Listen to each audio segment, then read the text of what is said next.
à la demande de pas mal de personnes, on va, Be'ezrat Hashem, faire un cours pour montrer de manière claire que, contrairement à l'opinion de plusieurs rabbanim, parmi eux le grand Rav Ovadia Yosef Zecher Bracha, que pendant le Homer, on peut écouter la musique et qu'il n'y a aucun problème.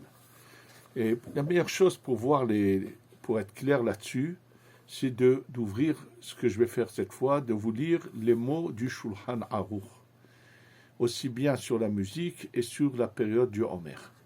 Comme ça, les choses, vous verrez qu'elles sont claires et qu'il n'y a aucune ambiguïté là-dessus et qu'il n'y a aucun problème. Alors bien sûr, le problème de la musique n'est pas un problème qui concerne le Homer, la période du Homer, est un problème qui est toute l'année. D'ailleurs, le Rav Ovadia Yosef lui-même soulève le problème pour toute l'année et il utilise une tolérance dont je vais vous parler tout de suite. Mais on va d'abord lire ensemble le Shulchan Aruch. Le Shulchan Aruch se trouve dans les halachot qui concernent Tisha B'Av, juste après, dans le Siman Tav Kuv Samer 560, paragraphe Gimel. Et voilà les mots du Shulchan Aruch. Vechen Gazru. Les Chachamim, après la destruction du temple, ont pris plusieurs décrets. Et quel est le décret qu'ils ont pris là? Un des décrets, il y en a d'autres encore. Shelo lenagen bekeli shir vechol mine zemer. Ça veut dire que les mots du Shulchan Aruch interdisent apparemment totalement d'utiliser un instrument de musique. Ça veut dire que si on prend les mots du Shulchan Aruch, personne ne pourrait utiliser un instrument. C'est-à-dire qu'on ne pourrait même pas prendre de la musique puisqu'on ne peut pas utiliser des instruments. Ça veut dire ni une guitare, ni un violon. On ne pourrait pas l'utiliser apparemment. Mais on va voir que ce n'est pas tout à fait ça, bien que ça apparaît comme ça. Et il continue. Vechol mashmi'aikol shel shir, et tout ce qui puisse faire de la musique, mais il rajoute un mot très important, le Shulchan Aruch, les sameyach bahem. Quand il s'agit de faire de la musique pour faire la fête, pour se réjouir, c'est ça ce qu'ils ont comme décret qu'ils ont été interdits. D'ailleurs, vous allez le voir, à part le Rama, qui est l'opinion de Rav Moshe Sredish, qui est ramené dans le Shulchan Aruch, qui dit Veyesh omrim dafka mishiragil bahem. Il y en a qui disent que cet interdit n'est uniquement pour ceux qui se sont habitués à cela, Kegon Amelachim, c'est comme les rois, c'est seulement les rois qui ont l'habitude de se lever, de se coucher en musique, ou bien dans une fête. Ça veut dire on fait une fête comme ça en famille, avec des amis, un repas, et on veut faire la fête, comme on dit. Et ça, c'est le Rama. Après le Shulchan Aruch qu'on dit, va sur les Shoma mipena churban, donc l'interdiction d'écouter de cette musique, c'est à cause de la destruction du temple. Va filou shir bapé, il dit même à la yayin, maintenant, il dit que même que lorsque tu es assis dans un repas où on boit du vin, même chanter sans, comment on appelle ça, sans instruments, sera interdit. Mais après, il continue le Shulchan Aruch et nous dit, Ukvar nahagu kol Israël, mais nous savons que c'est une coutume dans tout le peuple d'Israël. L'omar divret tishbachot, au shir shel hodaot. On a eu l'habitude de chanter des louanges à Dieu, des remerciements, des choses qui rappellent les bontés de Dieu, même quand on boit du vin, c'est-à-dire que même quand c'est pour faire la fête, il dit le Shulchan Aruch, mais la coutume est oui d'être coulant là-dessus. Bon, après, bien sûr, le Rama dit que pour ce qui est pour une mitzvah, c'est permis. Donc, on est là devant une halacha qui concerne toute l'année et non pas une période précise de l'année.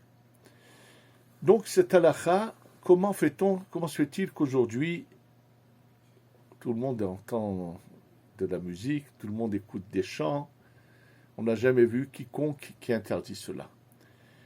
Alors, bien sûr, comme je vous donne un exemple, celui du Rav Ovadia Yosef, Zecher Tzadik Livracha, qui a dit que, en fait, c'est juste quand on va à une soirée avec un chanteur en face et des instruments, c'est ça qui serait interdit, mais quand c'est à travers la radio ou un instrument, ça veut dire à travers on écoute un enregistrement, c'est permis. Réellement, comme je vous l'ai fait remarquer dans les mots du Shulchan Aruch, qui a bien précisé au départ que quand il s'agit de joie, nous sommes devant un problème. Alors, je vais expliquer ce que je veux dire. Lors d'un cours que j'ai eu l'occasion de participer, du Rav Ben Tzion Abba Shaul Zecher Tzadik Vekadosh Libracha. Et là, il s'agissait, dans ce cours, il parlait pendant la période qui est entre le 17 Tammuz et le 9 Av, les 3 semaines. Il faut que vous sachiez qu'il y a une différence fondamentale entre cette période qu'on appelle Ben HaMetzarim, entre le 17 Tammuz et le 9 Av, avec la période du Homer. La différence, par exemple, celui qui, pendant la période du Homer, on récite Shechianu. Pendant la période du Homer, on peut s'acheter des vêtements nouveaux, on peut manger de nouveaux fruits, on peut emménager dans une nouvelle maison et la peindre. Ça, je vous dis, c'est Rav Ovadia le ramène lui-même dans son livre Yechavet Da'at, dans le volume numéro 3, où il parle là-bas dans le Homer. Et c'est là-bas qu'il dit que tout d'un coup, à la fin, il fait une différence avec la musique. En tous les cas, il y a une différence énorme. Eh bien, pendant cette période de Ben HaMetzarim, lors d'un shirour que j'ai entendu de la bouche du Rav Ben Tzion Abba Shaul Zecher Tzadik Livracha Gaon HaGeonim, qui était un des plus grands de sa génération, il a dit la chose suivante. Il a permis à tous ceux qui sentaient le besoin de continuer à écouter la musique, même jusqu'à Rosh Chodesh. Ça veut dire du 17 Tammuz jusqu'à Rosh Chodesh. Et après, il a parlé des gens qui étaient mélancoliques, qui sentaient un besoin. Il leur a permis, même après Rosh Chodesh, en disant de c'est mieux de s'abstenir pendant la semaine où tombe Tisha B'Av. Et ceux qui avaient vraiment besoin, même pendant la semaine où tombe Tisha B'Av, que le jour de Tisha B'Av, fallait s'abstenir. C'est-à-dire, il a trouvé des tolérances. Et je parle de Ben HaMetzarim. Maintenant, nous allons venir. Alors, quelle est la tolérance toute l'année d'écouter de la musique? C'est quand on n'est pas devant une Ofa'a Chaya. Réellement, comme je vous l'ai dit, le Shulchan Aruch parle bien de celui qui fait ça qu'en tant que pour festoyer, pour faire la fête. Tout celui qui sent un besoin de jouer d'un instrument, qui a le besoin d'écouter de la musique, et c'est le cas pratiquement de tout le monde aujourd'hui, qui écoute, ça apaise, c'est que pour une détente, ce n'est pas pour festoyer, pour faire la fête. Donc même dans les soirées où on va écouter un chanteur, et que c'est une sorte de détente, un bien-être, parce qu'aujourd'hui les gens ont tous besoin de cette détente. Le moral est mis à dure épreuve de manière presque régulière. Les gens vivent dans un stress terrible. Donc, de toutes les façons, quand on voit bien les mots du Shulchan Aruch et qu'on fait attention à ce qui est marqué dans ce siman, Tav Kuf Samer 560, dans le Shulchan Aruch qui parle après la halachot de Tisha B'Av, il est évident qu'il s'agit là de musique pour faire la fête. Alors, bien sûr, faire une soirée d'amis avec, qu'on appelle ça, on va boire et manger et emmener un orchestre pour faire de la musique sans raison, c'est un problème. Ça, c'est un problème de halakha. Il n'y a pas là-dessus de tolérance. Sauf si c'est pour une simcha de mitzvah, c'est-à-dire bar mitzvah, brit milah, pidyon haben, bien sûr mariage. Donc, déjà, c'est comprendre ce qui se passe toute l'année. Donc, il y a une tolérance toute l'année d'une manière d'écouter de la musique à travers toutes sortes d'une radio, d'un appareil qui enregistre la musique, d'un ordinateur, d'un téléphone. Là-dessus, le Rav Ovadia a trouvé bien sûr une tolérance, puisqu'on ne peut pas... Et en plus, comme je vous le dis, les gens aujourd'hui n'écoutent pas de la musique pour faire la fête, mais c'est pour une sorte de détente. Donc, il y a une tolérance pour toute l'année. Maintenant, on va venir voir quel est le problème de du Homer. Alors, quel est le problème du Homer? Il faut savoir que le Homer est une période apparemment normale qui commence le deuxième soir de Pessah et qui se termine à Shavuot. Il n'y a aucun problème pendant cette période. Le problème est que s'est passé un événement pendant cette période. Les Talmidim de Rabbi Akiva, les 24 000 élèves de Rabbi Akiva, à la suite d'une attitude qui n'était pas la bonne, ont subi un décret du ciel terrible. 24 000 élèves de Rabbi Akiva sont morts pendant une période de 33 jours, c'est-à-dire comme une sorte d'épidémie. En 33 jours, les 24 000 sont morts. Qu'est-ce qui s'est passé? C'est marqué l'onahagu kavod zelazé, ils n'avaient pas de respect les uns vis-à-vis des autres. Alors bien sûr, vous allez tous vous dire, mais comment c'est possible que pour cela, Dieu les punisse autant?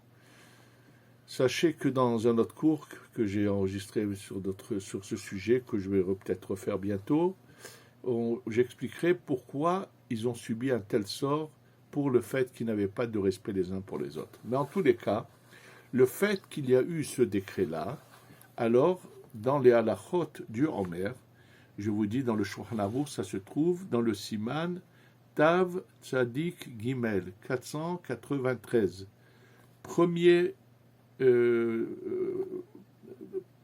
paragraphe de ce Siman. Qu'est-ce qu'il est marqué dans le Shulchan Aruch par rapport au Homer? Noagim shelo lisa isha ben Pesach la'atzeret ad Lag BaOmer.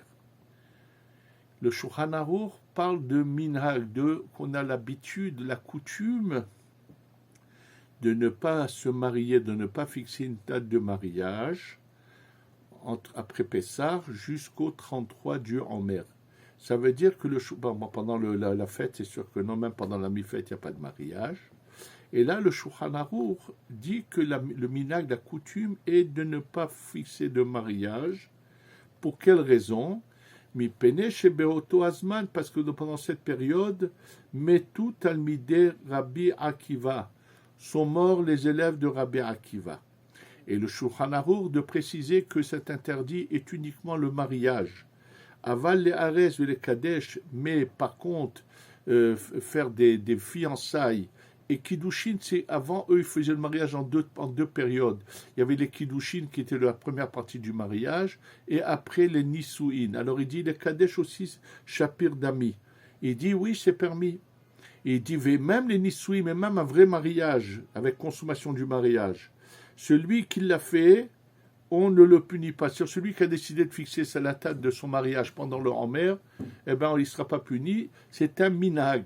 Donc, le Shulchan Aruch nous parle de minhag. Maintenant, ces 33 jours, comment les calculer? Il y a une machloket entre le Rama et le Shulchan Aruch.